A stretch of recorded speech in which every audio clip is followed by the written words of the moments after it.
My name's Amy from Anchor Cars, and today I'm going to be taking you through this vehicle.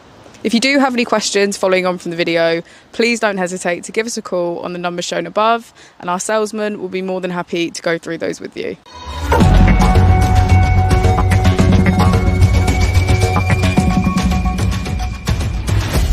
Today we have the 2022 Vauxhall Combo E.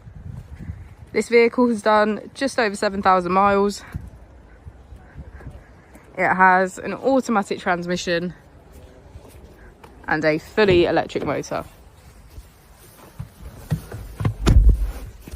To the left of our steering wheel, we have cruise control and heated steering wheel.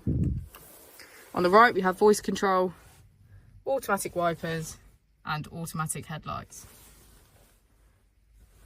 Moving on to our screen, using the buttons on the left, we can access our radio, driving functions and vehicle settings, and navigation.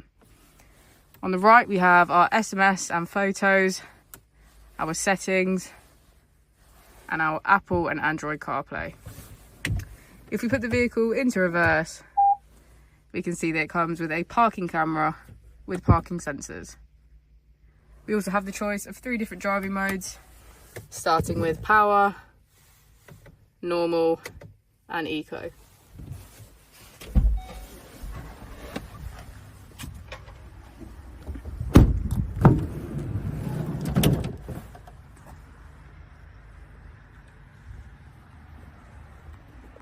Thank you for watching the video. Our opening hours are Monday to Friday 9 till 6, Saturday 9 till 5, and Sunday 10 till 4. I'll also be displaying our contact details on the screen for you now.